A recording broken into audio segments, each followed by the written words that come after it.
Hey,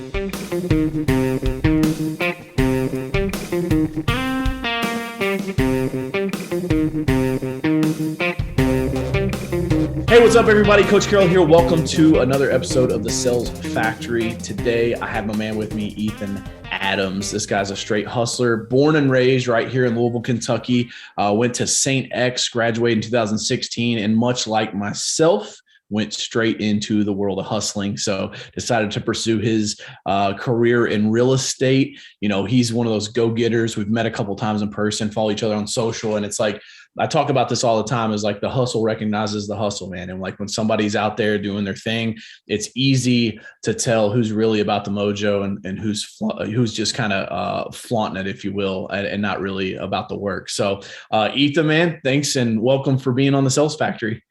What's going on, DJ? I really appreciate stepping out today. I guess we're not really stepping out, I said, with the ice storm, but it's been a hell of an experience. Yeah, that's why I was like two hustlers hopping on, just kind of wanting to chop it up.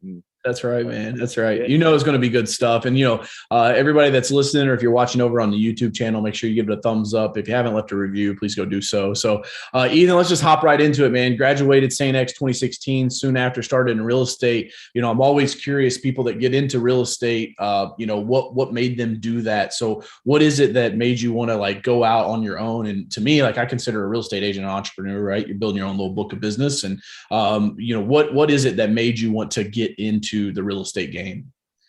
Man, you want the real story or the fake story? The real story, man. So I actually ended up, I played football at University of Louisville for a year, and that didn't really work out. So I ended up transferring down to USF. Was like, all right, I'm going to go down here to Florida, try working my magic here. Ended up throwing me on a beach, and I kind of had too much fun. So I was like, football. Ended up, I was talking to a girl at the time, worked at Keller Williams, and I was like, she was like really highly motivated individual as well, and kind of was learning from her. And she was like, Ethan, you'd be a great realtor. And I grew up just in the construction background, and she was like, you'd be a great realtor. And I'm like, what's a realtor? And he kind of broke it down to me and came up when I fell on my face down there, kind of came up here, and it always stuck in the back of my head, like, you know, what is this? And looked more into it, and was doing concrete at the time and was juggling the two, and got into this and hit the ground running. I was very grateful and fortunate. Kind of had a base here though from knowing a bunch of people. So I kind of just worked my sphere, and that's how it kind of hopped off. Love it, man. It's working that network. So you started that's funny, man, how crazy close our stories are. Cause you know, I decided not to go do football in college and go straight into entrepreneurship. Everybody thought I was crazy at the time, but it seemed to work out. You know, the bills don't come on pink slips anymore, but you know, it's great that, so you were doing concrete. So, you know, a large chunk of my audience are contractors, right? Cause like, that's where I started out from. So you were doing some concrete, and then you're like, all right, blue collar, white collar, I can make a lot more money over here. One of the great things I love about real estate as well is like, you don't necessarily have to trade your time for dollars, right? Yeah. Like there's time involved, but if you can lock down a deal, you're not necessarily paid for the hours that you worked on that deal. You're paid a percentage, which now means that you can make more money over like an hourly job, right? Oh yeah. That's what, like when I first started, like my family's full of plumbers, and then my other family is just all concrete. Best concrete company in Louisville, All Guard Concrete. Everybody's going to give them a shout out. That's right. That's right. Yeah, but I was like, they were like, when I told them I'm going to be a real estate agent, I was telling everybody. I was sucked at school, and I was like, I'm going to be a real estate agent. And all of them were like, you know, real estate agents don't get paid weekly. Like, how are you going to do this? And I was like, man, if you're good, you get paid more than once a week. I was like, so I said, I'm going to try being the best I can at it. And that's kind of been my mindset ever since I started. Yeah, man, I love that. And I love that you said you mentioned that you had a network already, right? And like when you got started, you just went back to your network and started tapping in. You know, one of the biggest mistakes that I made in my first several years in business was like, I just had like a little spiral bound notebook that like I just wrote, you know, hey, mow Linda Johnson's yard on 123 Sycamore Street. And like, I didn't have any CRM or any type of system. You know, Facebook, it was 2007, 2008. So Facebook wasn't huge yet. What was like your steps. I'm all about tactics, man. Let's give some people some tactics. What did you do when you started kind of in the very first beginning of being a realtor? How'd you really tap into that network? What were the steps that you took? Man, so St. X had a huge like community backup on me. Like they were kind of like every time you go to a football game, it's like, what are you doing? I didn't tell them I'm over here pouring concrete. I said, I'm about to be a real estate agent. And so everybody who kept talking to me, because I mean, you get me rolling. I just love talking about things I'm doing and kind of helping. People love helping any way they can. So Yeah. we were just going back and forth. And I was just like, I'm trying to be a realtor and I'm going to be the best there is. And they were like, okay, Ethan. And I'm like, no, like, I'm serious. Like, I'm going to be a good realtor. I was like, just be on the look for me. And thankfully enough, I failed my test so many times. Everybody thought I was a realtor by the time it all came. So by the time you finally got your license, everybody's like, man, how's that real estate thing going? It's been 6 months. You off to a good start. And they're like, man, I keep killing it.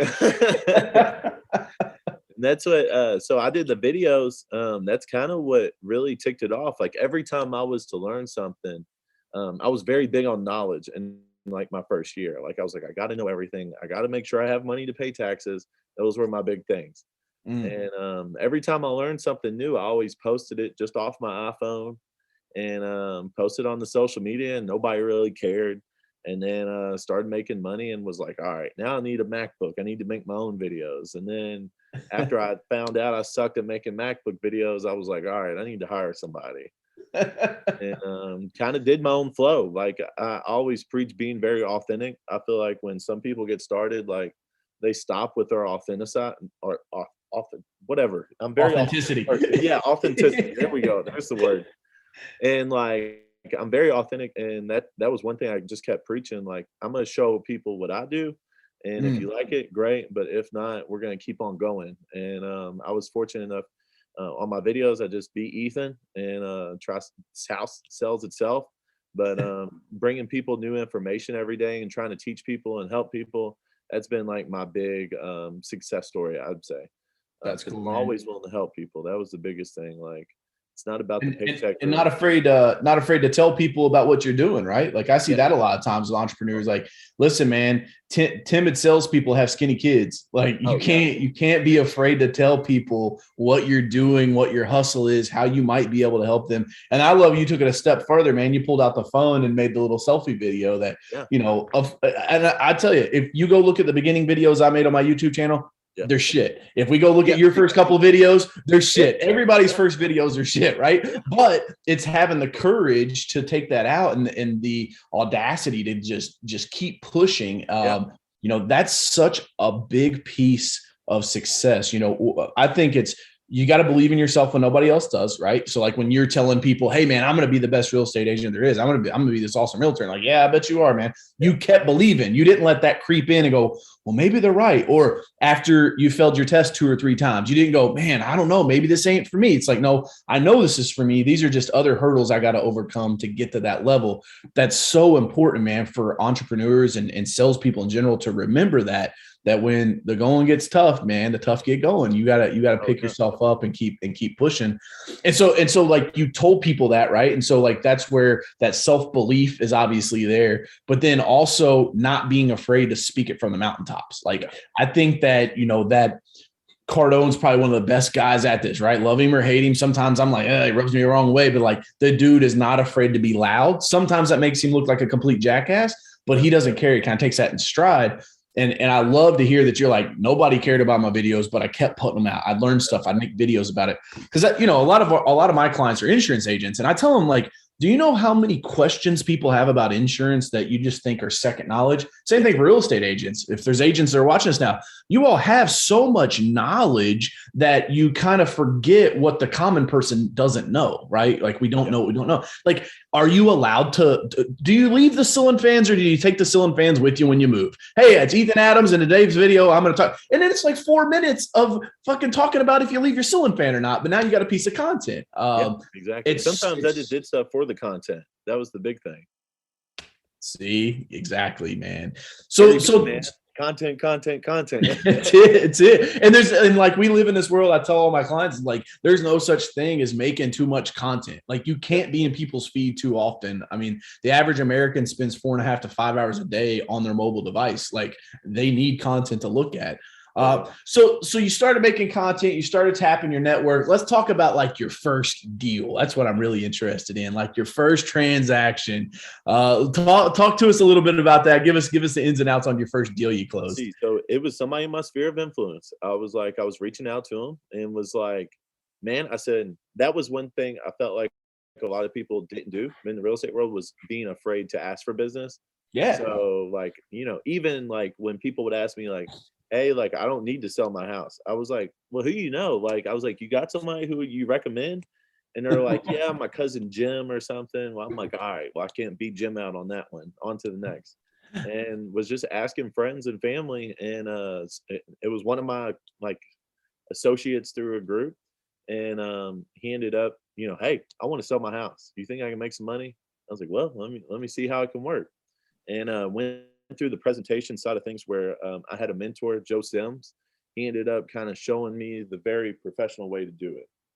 He set the strategy kind of from the start for me, but as well just kind of educated me on like, how can you do it? And I was 3 months into it. I didn't think I'd get my first deal for 6-8 months, and got my first deal and threw it on the market. It looked beautiful. It was right there, Bannon Crossing. Still remember it, Barstown Road in Breckenridge. And ended up selling it in a day. I had multiple offers. I was so overwhelmed.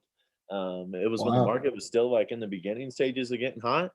And ended up getting like over asking price. The guy thought I was absolutely amazing. First time home buyers, they like are big on just like throwing your name out there. It was like, man, you got to go to my dude. And that's what I kind of just ended up finding out. Like I was like, all right, first time buyers, they're my crew. So that's who I ride for. And I'm still able to. Now I'm asking people like, hey, your parents gonna sell their house soon? And like now I'm working with people's parents. Yeah. So it's kind of you grow your sphere, that's for sure. But they're kind of like, damn, this guy, he knows something because of that knowledge aspect that I preach so hard on in the beginning stages. So having that knowledge and just being able to ask for business, I thought was huge for my first deal.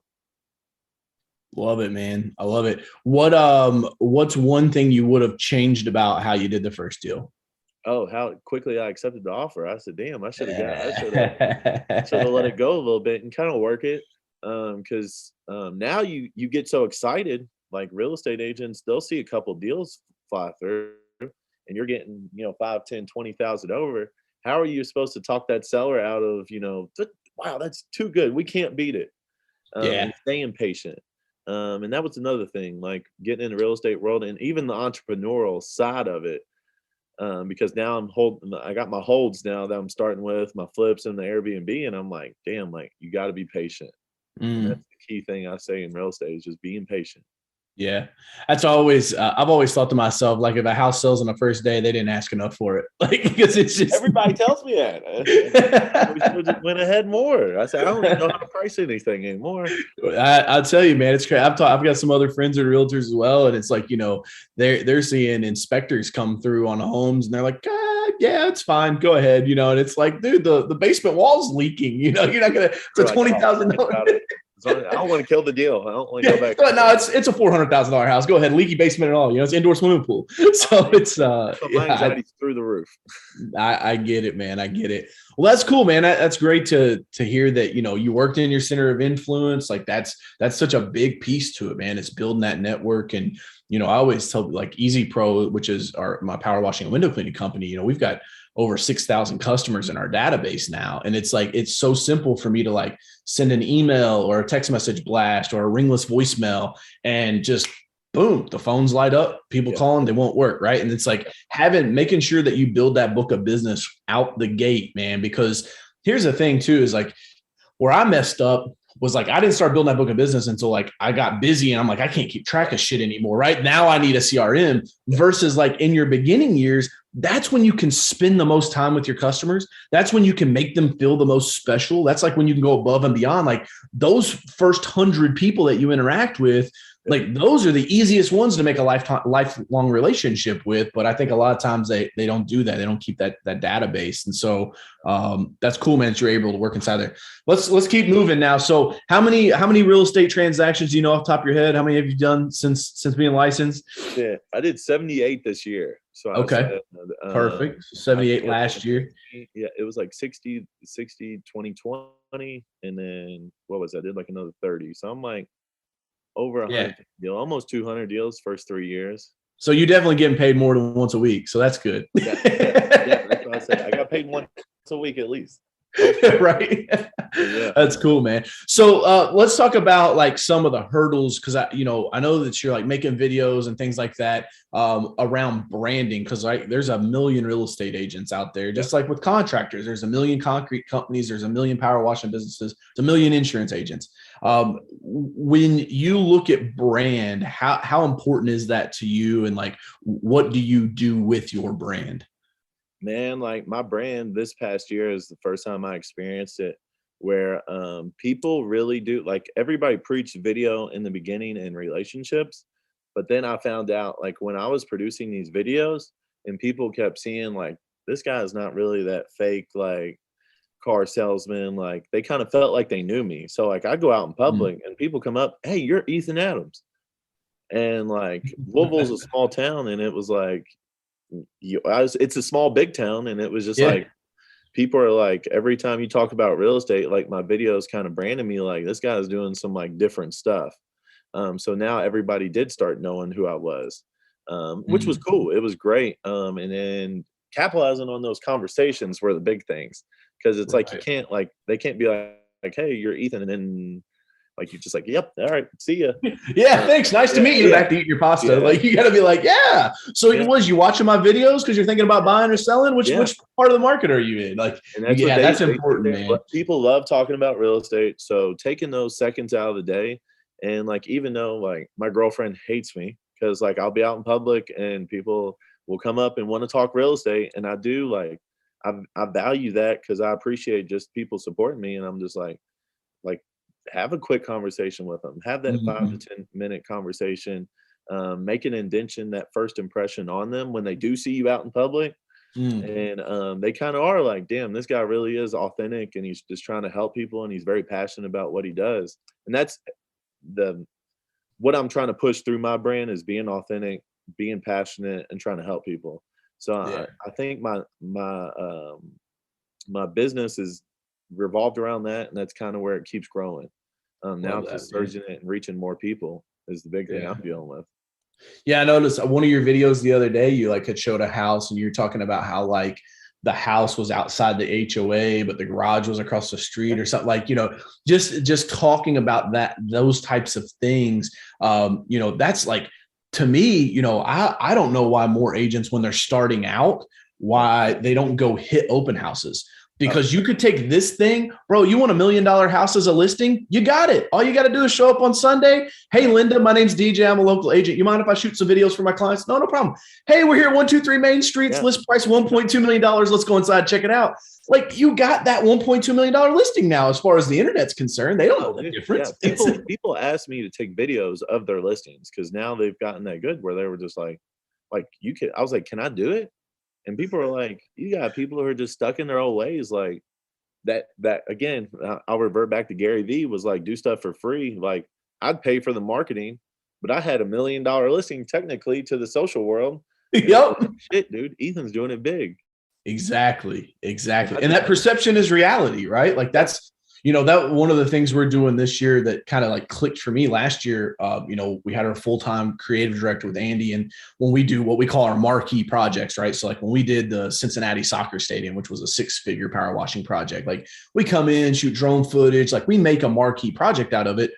I met with a distillery yesterday that was like wanting some cleaning done.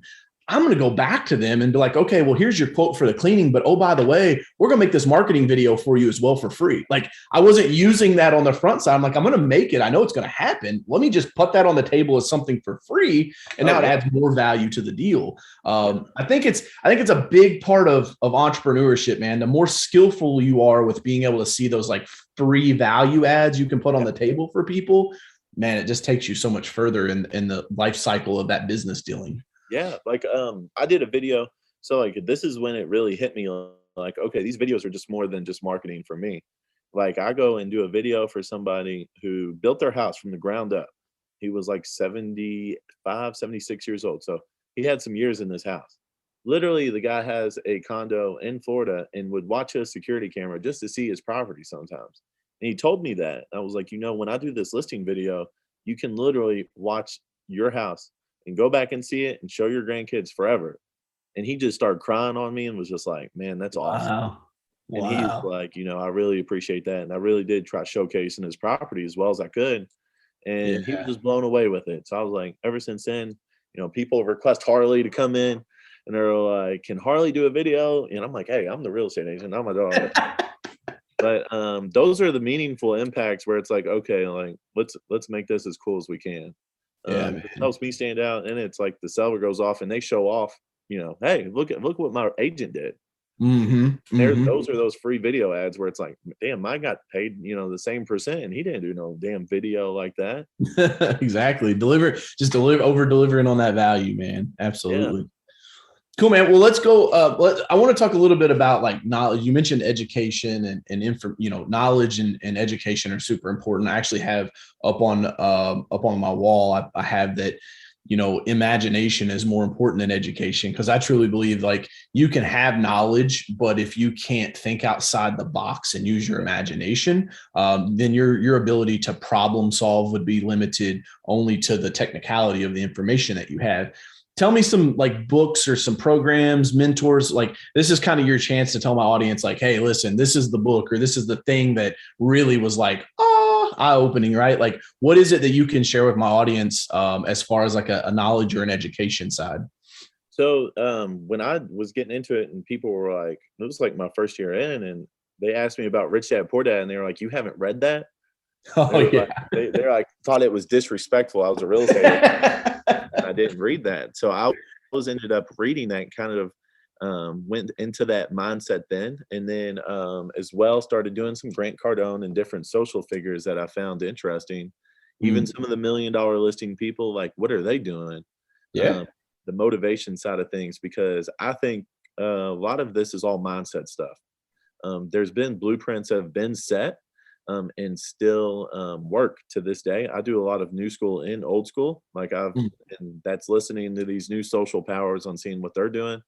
But as well, just listen to that motivation and changing the mindset through David Goggins. Some of the ET books. Eric Thomas was big through football for me. I mean, shit, I did a couple of those. I'm a big mob fan too. So the Mafia, I was like, read a couple books okay. on the Mafia. So Okay. the just on the power aspect of things was very interesting, how they could really really just their power and their persona of themselves was absolutely interesting to me. I've been like that since I was little. So yeah, I just did those big social figures, and as well some Zig Ziglar, did some of that. Gotta Uh, love Zig. yeah, I was like, some of those old school books that I just found interesting was like, I found them on social and was like, how are they working their business? Um, and then as well, just listen to those like mentors of like Ron Searhant, like how did he kind Mhm. of do his thing? Josh Altman from $1 Million Listing LA, just kind Yeah. of getting those point of views from things and where I can kind of help grow and surge. Cause like I said, blueprints have been set. It's just Yeah, kind of adapting them and doing a couple of things differently. for sure. Reading the real estate stuff, like going through and going to those meetings, investing in yourself. Because that was one thing when I Mhm. heard that, I didn't really believe it. Like, oh, you can read a book and get it. But it was like when you actually go to these conferences and go into like Ricky Carruth, I've done his books, went to his conferences, and kind of something I based a lot of my business off of. And seeing him in person was cool. In those motivation mindset people, I said, I think it's needed to be seen face to face. It's a different experience. And investing that money into those experiences, you Yeah, gain relationships and different things and knowledge where it's like, you got to invest in yourself. That was one thing yeah. I had an issue with. I was That's like, tough, man. yeah. So I said, social media kind of taught me where to look on my mentor side of things, or like how to kind of build from those relationships on those big stars. And then doing those mindset people who Eric Thomas, Zig Ziglar, kind of changed my mindset completely. Yeah. Yeah. That's good stuff, man. I love that. What? Tell me about so you got into real estate without knowing Rich Dad Poor Dad. So Robert Kiyosaki. What were your big takeaways? Because that's like, to me, man, that's like entrepreneurship 101. You have to read that book. It Man. is. Yeah, because like I said, my dad was a plumber. My dad's never made a real estate investment, so it really hit me hard because like when I met my mentor into the game, like he was like, "Man, you got to have long-term rentals." Like he's like, "I got 27 of them, and they're paid off." And I'm like, "How did you do? Like, Wow. you must have a ton of money in it." He was like, "I didn't have a ton of money, and until now," but he's like, and kind of showed me those, and I was like, that was kind of my rich dad and my poor dad. Yeah. And my dad like makes good money, but like just didn't put it in the right spots, where he's bending his back and breaking over. He's going to be working until he's 70 years old, and my mentor is 65, and barely probably works a quarter of what my dad does and makes 10 times more. Yeah, it's a tough dynamic when you're reading that book because like you instantly pick out like which one's your dad, right? Like it's either rich dad or the poor dad, and it's like I was like, Dad, you're the poor one in this. I'm sorry. and it's not the like demeanor or like anything like that. It just is what it is, right? But like it's so, that book, man, is so eye-opening. If you guys are listening to this or watching it over on YouTube, if you guys haven't checked out Robert Kiyosaki, Rich Dad Poor Dad. Now, he's getting a little older in his age. He's a little crazy. I don't know if you saw the interview. Him and Cardone had an interview, and Grant got on there and was just straight pitching for investors. And like Kiyosaki, like he went to break, came back, and Grant was gone. Like he's like, you're not pitching my audience. So I could see how he was just like, because his audience, they're different. There's a lot of different aspects of it. Yeah. And so, and there's a million ways to slice the real estate pie, man. And like, however you want to get yours, right? Like I've wholesale deals. I've bought and hold. I mean, I've got 70 units over in the West End that are mainly Section 8 that was a syndicated deal with out-of-town investors. I mean, there's a million ways to make money with real estate. I think even one of your big points is like, you can't just be like that earned income is just part of it. You have to be able to figure out how you get into those other quadrants that Kiyosaki talks about, from, that employment to self-employed, that real estate agent, you kind of in both of those boxes, right? Like, cause you got to be an employee when it's like, you got to make sure the I's are dotted and T's are crossed. You're self-employed when you're going out and hustling and working long hours outside of regular business hours, but you've got to be able to take those big fat commission checks and roll them into that business owner, that investment side, to buy and hold, or like you said, Airbnbs or flips and things like that. I think that's super important for the listeners to understand. Yeah, you got to diversify. Like I've seen too many people put their eggs all in one basket, and commission checks get you through. But what happens when those commission checks slow down? It's like, right. Where are you going to go? So that's one thing. At 23, I was able to buy my first package, and we'll have hopefully 50 units by the end of this year. So nice, man. I said, we're growing, and kind of going to leverage that and go into the commercial side of things. And nice. Yeah, so I said I'm diverse. Let's talk about that. What do you want? Like multifamily? Or are you taking like commercial, like strip malls, or what's your plan on that? I just have all straight multifamily right now. Okay. We have 2 single families, but we came across a guy who's 89 years old and had all these units, and they've been paid off for years. Deferred maintenance though, so I said we had a great deal. But you can't be scared of it. When you buy a fourplex for say 100 and it's worth 4, okay, I could throw some money in this, and the appreciation's there. Just knowing the market was a key as well going forward with those. So I'm able to have, those are my single family and my multifamily, my mailbox money, hopefully. Right. But then I want to go into the commercial side, either the strip centers or going into just big warehouse spaces. Industrial is huge, so I probably know I can't get into it. Yeah. Big thing I want to do is have that warehouse space and try doing the mixed use, where it's like I can do like, we're doing one right now with starting it off. And I said, there's a bar underneath and we're going to Airbnb the top. And so they have that event space in the Airbnb space, which I've just heard through a lot of different professionals on that side. It's the way to go. So I said, if I can do something where there's warehouse space and multi-use it, I said, that's one way I'm trying to tap in there. And Hey, one day I want to build a skyscraper, so I said I got to figure it out.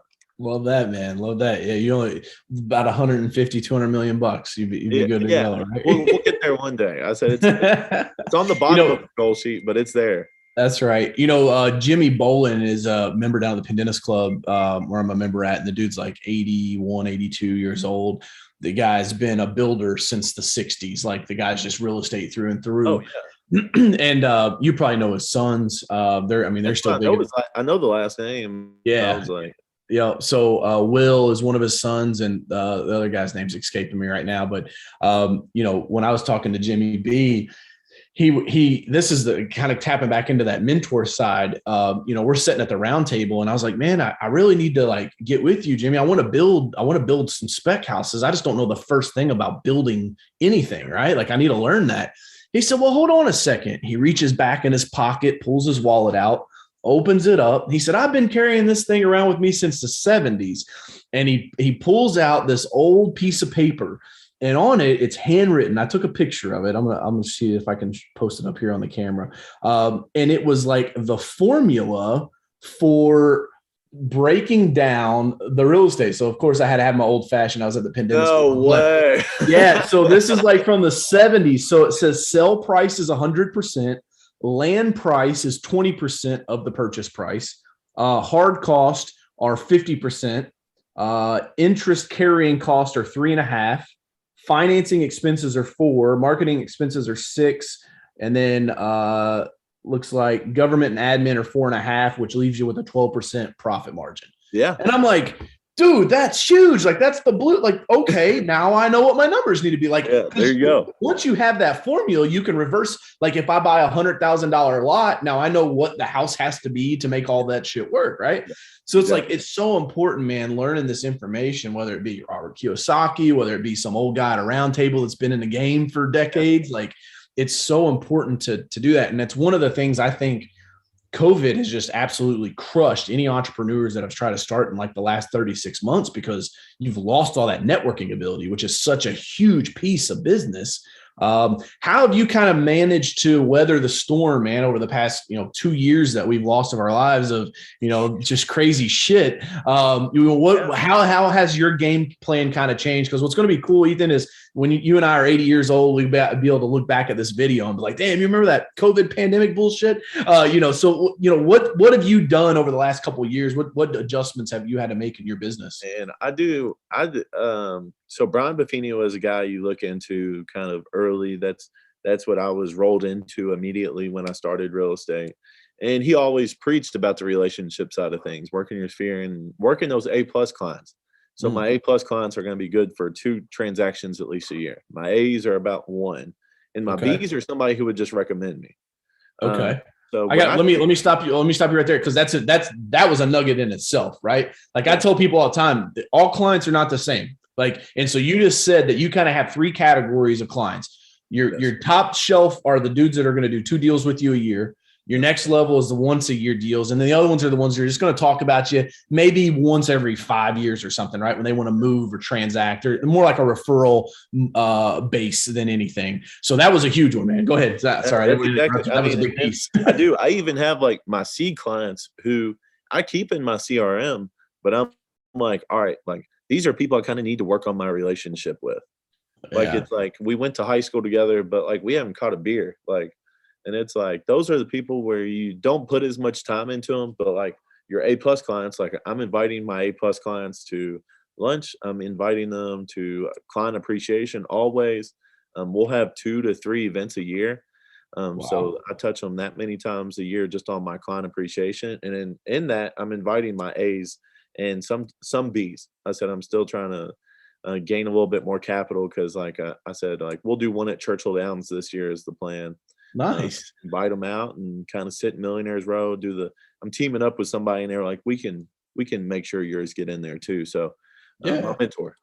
So I was like, nice. He kind of pulled some strings for me.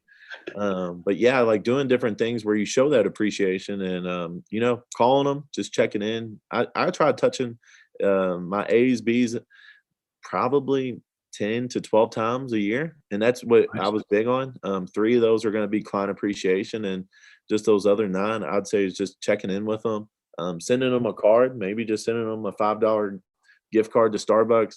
Yep. It's something I was always taught growing up, well, growing into the real estate world, is always keep those there. And I hear like there's a legend in my office. His name's Floyd McCarty.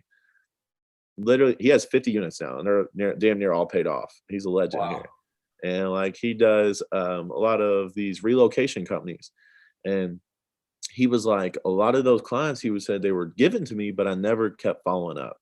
So I mean, Mm. he was like, that was his biggest regret. He said, if I followed up as much as you do, he said, I wouldn't have to work this hard. I said that's who you want to work with, are those clients who just refer you, and that's your free advertising. Yeah. So And did let them COVID know. affect that at all? Or like, were you just like still stick to the plan, man? I gotta get I a hold of stuck them to some it. way. There was like I did a restaurant this year, and we can only have so much capacity. Different things like that, where it was still like a lot of people who didn't make it. Like I do Yeah. pie giveaways and stuff like that. They still got their pie. If they didn't come, I'm still dropping that pie off. And just Because doing, that's you do the Thanksgiving pies, right? yeah, I'll yeah. talk a little bit about that program because I think that's pretty interesting. It's cool, dude. Like I was like, because I really do. Like I had a baby, 6 months. She's almost 6 months now. So I said I don't have time to go drink all the time now. I said, and just seeing all my clients was an issue. So I was like, let's do pie giveaways. And we set it up, send them out cards, send them a reminder. Then we have e-alerts too. Like if they look at it and don't respond. So I follow up because I'm like, Mhm. I want to make sure you saw this. And they all come to the office, and I driving through and just kind of catching up with them, having that 5 to 10 minute conversation, just catching up with their family and everything. Little Mhm. Jimmy's, he's about to start looking for a house now, and they start throwing names out there. Like, I'll throw your name out there. Like, nobody does this. I mean, a lot of people Mhm. do it, but you just don't do it consistently. And I was able to rent out a restaurant and got all their food paid for, and they loved it. That's One awesome, deal man. pays for the whole thing. So I was like, man, I'm like, I love doing them. Yeah. I try doing stuff that's gonna be interesting though. So I said Yeah. the pie thing was a huge hit though. I said they loved it. I go That's big good. too. Go with the big pies from The Costco. big five. Yeah. I love it, man. I love it. Cool, man. Well, we'll start wrapping up here. What would you say is kind of like the biggest thing that's helped you be successful this far? Um, being the best. You be the best you, and Mm, everything else follows. yeah. That I me was versus me mentality, right?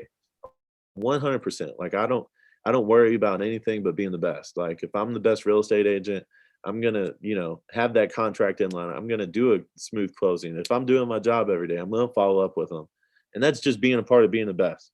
Mm. Shooting for that number one spot is great. I think it's always motivation. What am I gonna do if I hit number one? I guess gotta go against me. Stay on top, man. Yeah. The journey's one part, staying up there's another, right? Yeah. So I said that was the big thing to me. I was told when I was young, they said, Ethan, you got so much potential. He said, don't leave it here. Mm. So I was like my mentor. I had like a life mentor. I had a little bit of a rough high school career, and my mentor, he was like, man, he was like, you can do anything. He was like, you got so much potential. He said, don't leave any of it here when you're gone. So I Love said, that, man. that's my thing. I said, be the best Ethan I can be.